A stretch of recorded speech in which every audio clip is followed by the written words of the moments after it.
guys, welcome back to my channel. So we're going to go ahead and check out these details for Spider-Man 4.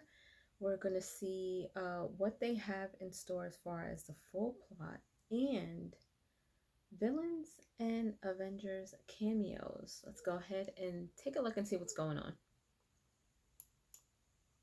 What is going on, everybody? Welcome back to the Cosmic Wonder. I'm Warren, and yesterday we went over what Marvel Studios and Sony has planned for the future of the Spider-Man. Tom Holland Spider-Man, Andrew Garfield's, and Tobey Maguire's as well. It sounds like they're all going to be returning in some way, shape, or form, not only to the Sony Spider-Verse, but in the MCU as well. However, of course, the next Spider-Man film that we'll get in the MCU that's going to take place before anything, Avengers 5, Secret Wars, etc., any other time that we'll see Spider-Man appear, Spider-Man 4 is going to come first with Tom Holland. And according to reports, there is indeed going to be another Spider-Man in that film. However, it's not going to be Tobey Maguire's or Andrew Garfield's. So in this video, we're going to go over basically everything we know so far that has been reported about what is going to happen in Spider-Man 4. And we actually do know quite a bit about it based off of these insider reports and some projects that have already happened in the MCU. So if you want to stay up to date on Spider-Man and the MCU in general, be sure to subscribe and hit that notification bell so you don't miss out on any of the latest videos. We're also doing a giveaway. We'll talk about that at the end. So we have a lot to talk about in this video, including many different villains, many different heroes, and another Spider-Man that's going to appear in Spider-Man 4, if the reports are all true. But one thing that you have to know about all of these heroes and villains being in Spider-Man 4 is why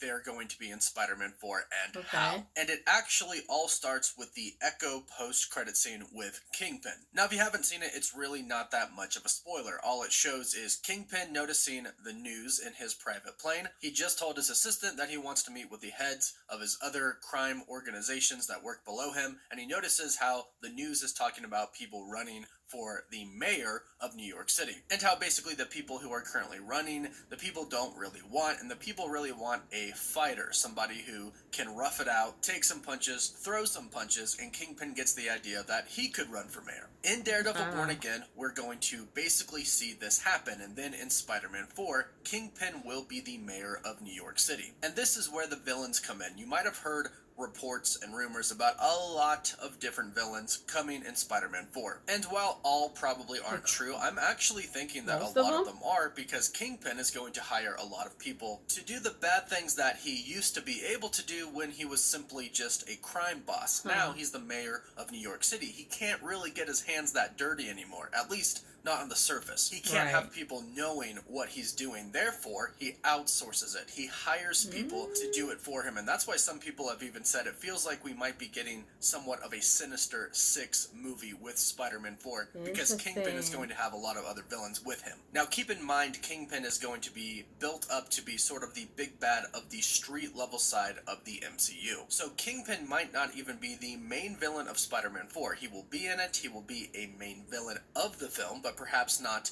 the main villain. And over the course of the last handful of months, different insiders have been reporting different villains, like Mr. Negative, Scorpion, Kraven, Vulture, Prowler. Maybe Donald Glover could be coming back, especially after we saw him in live action as the Prowler in Across the Spider-Verse, fingers crossed. And recently, Alex Perez from the Cosmic Circus hinted that maybe Tombstone or Hammerhead could be one of the villains as well. Now again, the question is, well, why are these heroes coming in? Well, one is to do Fisk's dirty work. He's the mayor, he can't be seen getting in trouble, but what exactly is the dirty work that involves Spider-Man? Well, you may have heard that one of the ideas for Kingpin being mayor of New York is that he would make being a vigilante illegal. And this is what is going to bring in both the villains who work for Kingpin and the heroes who are going to work with Peter. Or I should say Spider-Man, because according to some insiders, Spider-Man 4 really is going to focus more on Spider-Man and not him as Peter Parker. In which, if we think about it, that makes a lot of sense, considering that Doctor Strange erased the memory of Peter Parker from every single person who ever knew him. So a focus on Spider-Man, since Spider-Man wasn't erased from everybody's memories, makes sense. Now, Spider-Man is probably going to be facing a lot of pressure due to this new rule of no vigilantes, especially since it seemed like Spider-Man No Way Home set up a very grounded Spider-Man, one who is listening to the police scanner, going out and fighting crimes. More of what we've really been used to outside of the MCU. Something that fans are really, really excited for. So we know that Spider-Man's not going to quit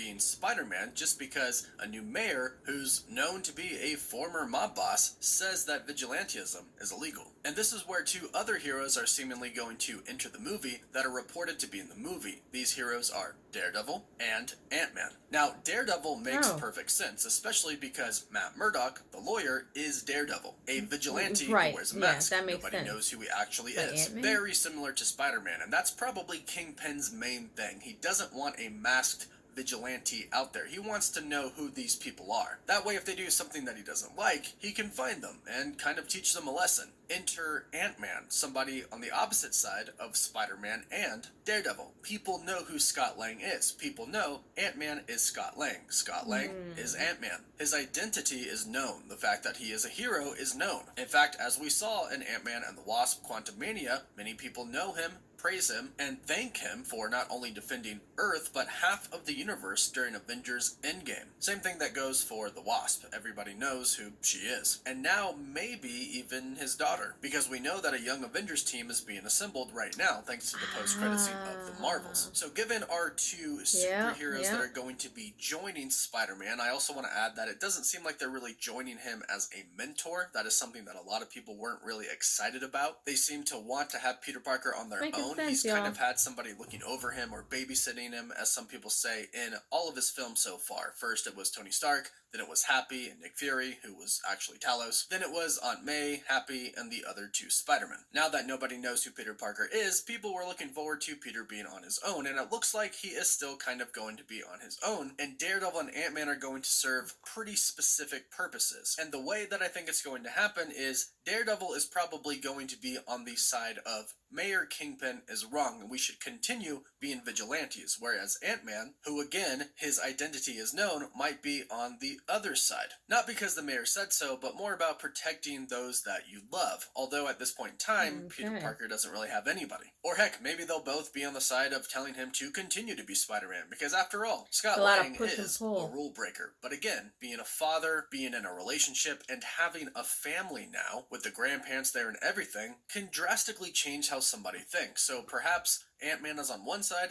and Daredevil is on the other side, both trying to help Peter, but he still has to make his own choice. Ultimately, I think both these heroes, Daredevil and Ant-Man, would help him no matter what, as long as it wouldn't risk the life of Cassie Lang, Scott Lang's daughter. But there is another aspect to this, and that comes in the form of another Spider-Man, Miles Morales. It's been reported that Miles Morales is indeed going to be entering the MCU. In fact, Sony basically already confirmed this. They said a live-action Miles Morales is coming. They confirmed this right after Spider-Man Across the Spider-Verse was released, and a lot of people were wondering about a live-action Miles Morales. That would be cool. It seems to be widely believed that once Tom Holland is done as Spider-Man after Spider-Man 6, Miles Morales is going to be the main Spider-Man moving forward in the MCU. And Miles Morales might be one of the only friends that Peter Parker himself has. I'm not just talking about Spider-Man, because Spider-Man's going to have several allies. Remember, the Avengers still remember who Spider-Man is, they just don't know he's Peter. So Spider-Man still has people on his side, but Peter Parker really has nobody. So it's a great opportunity right now to introduce Miles Morales as his friend. Then make Peter Parker / Spider-Man himself a mentor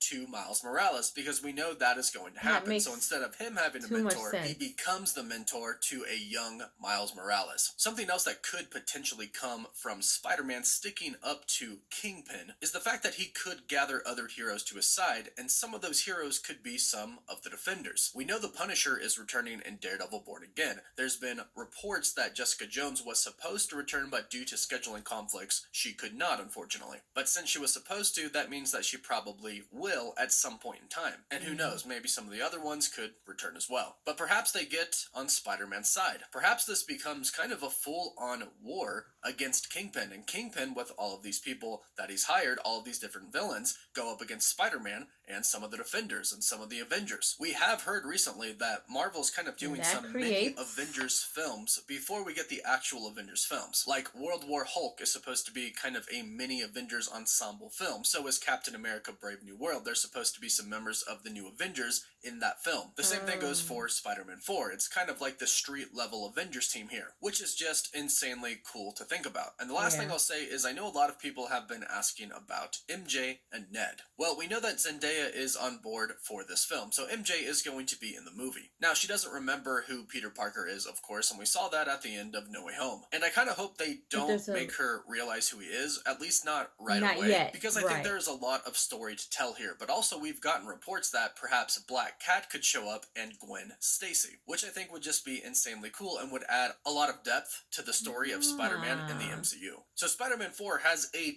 ton of potential, and just to see Spider-Man going up against a huge, iconic Spider-Man villain like Kingpin is going to be awesome in itself. But go ahead and let me know what you think about all of these reports in the comments down below. And if Spider-Man 4 could go your way, what would that way be? Let me know. Please don't forget to like the video and subscribe to stay up to date on the MCU. And if you subscribe and leave a comment, you're automatically entered in our giveaway for a chance to win a PS5, an Xbox Series X, some Marvel Legends items, or some DC items. The winner picks one item, and we pick one winner at the end of each month. You can find us on Instagram and Twitter, and as always, thank you all so much for watching.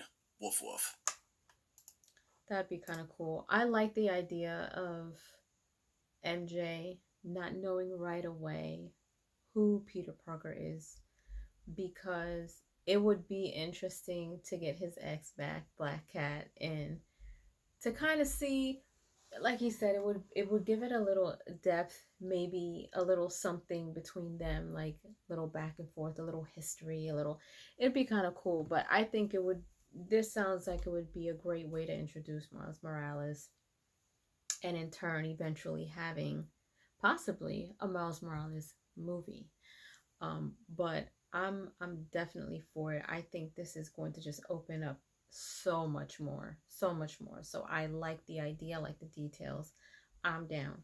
Leave your comments down below. Let me know what you guys think. Let me know if you think it would be a good idea to bring back Black Cat, and kind of see what that aspect of his life is like, and introducing Miles Morales and things like that. Leave your comments down below, and if you haven't done so, subscribe to my channel, hit like, share, and don't forget to hit the notification bell so you guys can get notified whenever I pop up on your feed. I'll see you guys later.